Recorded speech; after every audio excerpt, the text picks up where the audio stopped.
All the best surfers in the world have only ever come through WSL. But now, for the first time, people all over the world are going to view surfing in this light. It's very cool that it's the first, but it's got no heritage. The greatest in our sport have never come through that platform.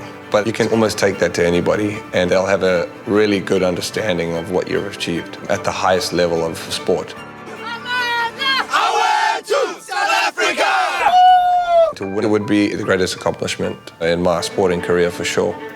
You know, that's going to stick around forever. Forever and ever and ever, you're going to be in history, and nobody can take that away from you. Never really done well in Japan, competing-wise. Hopefully I can change that around. The waves have always been ankle to knee high every time I've kind of been there, so being this big rig of mine doesn't seem to get around the joint very well. But like for each spot, magic boards don't come around very often. Today's surfboards, they equate to like golf clubs, so you need one for pretty much every single spot that you surf, the same way you need a different club for almost every shot. I think for me, I'm just going to have to focus 100% on the things that I can control, and that will be my equipment.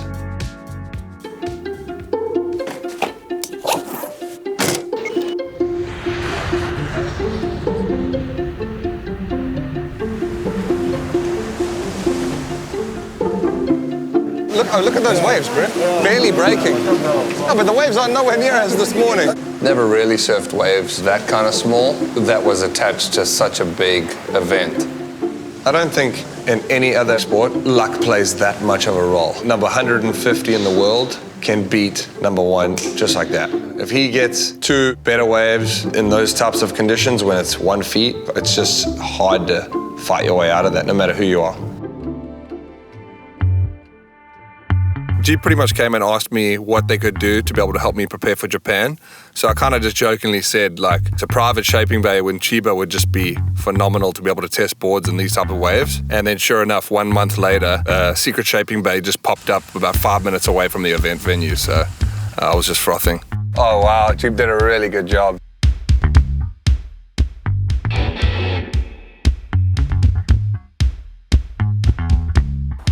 Oh, wow. That's really cool. Perfect size. I think he loves it. Should we bust the boards out or what? This thing is a Rana bus. That's a little 510, I think, George. Nose picker. Okay, go stick these up.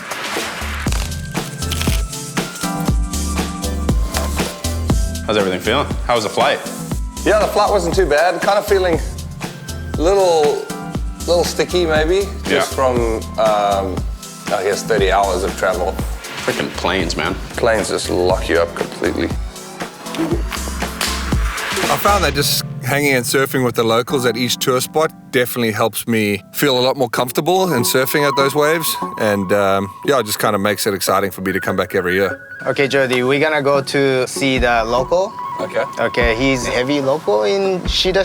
So we're gonna meet up him and then say hi to him for like, we're going surfing Shida. Okay. Yeah. These local guys, are they pretty much the key to the waves? That's how the Japanese style. It's called reigi.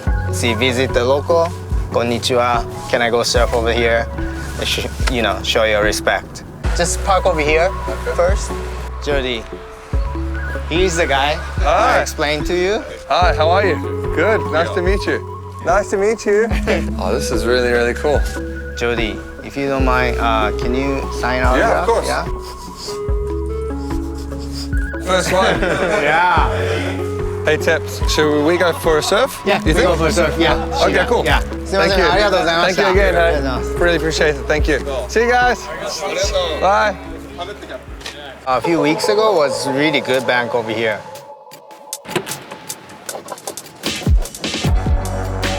Regarding the flotation, we're on top of the water.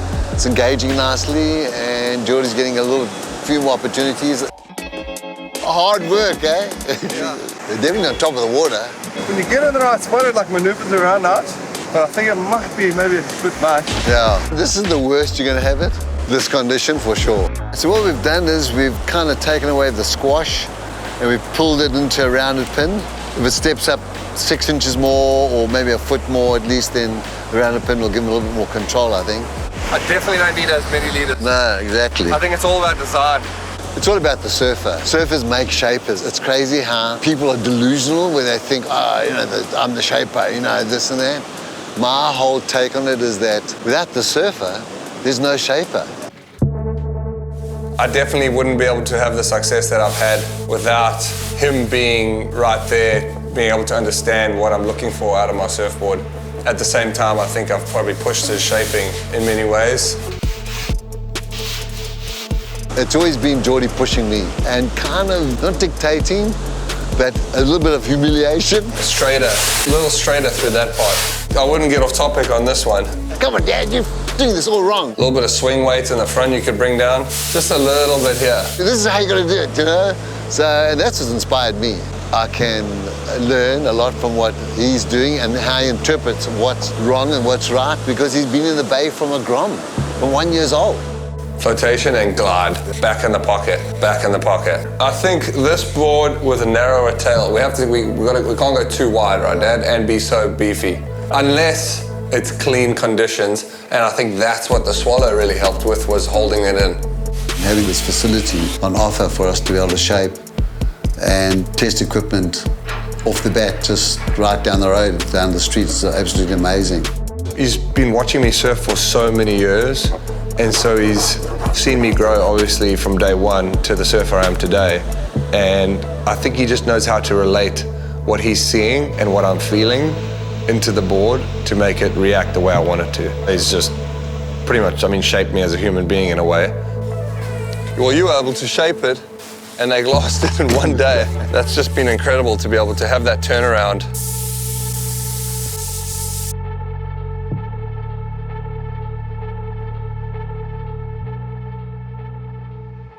Chiba is super crowded, so to be able to have a Jeep Wrangler on call, just to be able to go and find some empty waves is massive, and I'm stoked.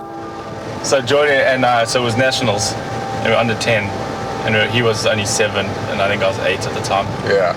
And well, he was a kid there, he was winning everything, and then I was in Cape Town winning everything.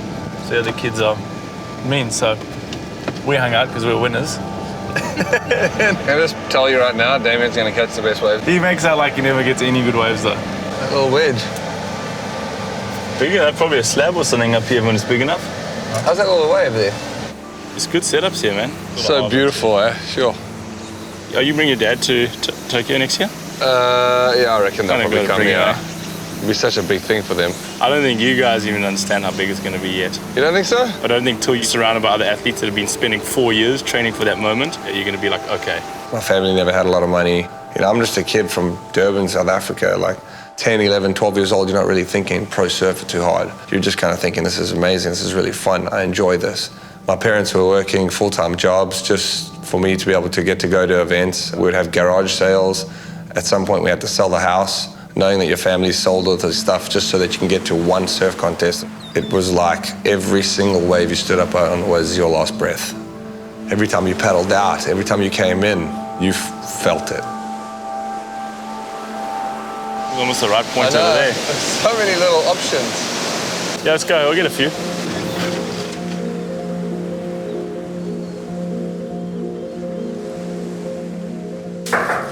Hey, finished. Yeah, good. Very nice,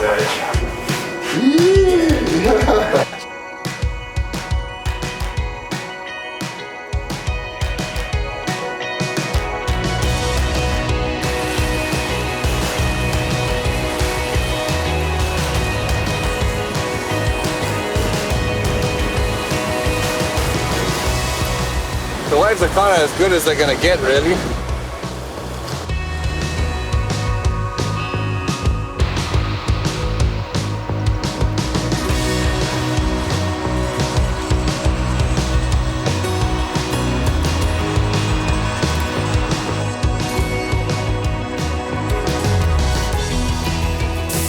Spot on. Stuck. Very nice. Yeah? Yeah.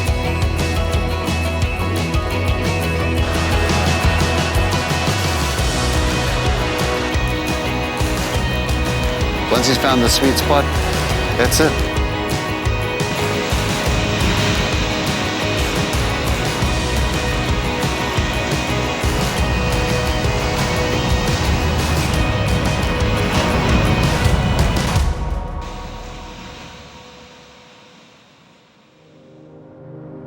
Let's just start with kind of this one. This was pretty much the first one that we rode.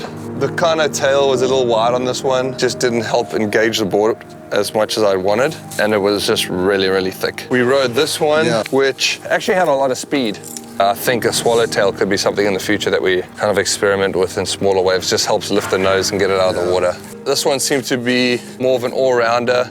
We rode in testing conditions the first day. It definitely kind of got to sections early, so it got to the mark nice and early, and that allowed me to kind of pick my moments. I think we're taking a step in the right direction. 100%. You know, the opportunity to be able to experience what's in front of us for next year. It was amazing that we were able to surf in those conditions. My ultimate dream for Jordy is that either way, these big events, you know, trying to become top in his game. Most importantly is that he's enjoyed the ride. With all the ups and downs and the wins and losses, Jordy's exceeded my expectations 100%. You're always seeking that sort of approval from your family or your loved ones. I just want to make my parents proud, pretty much.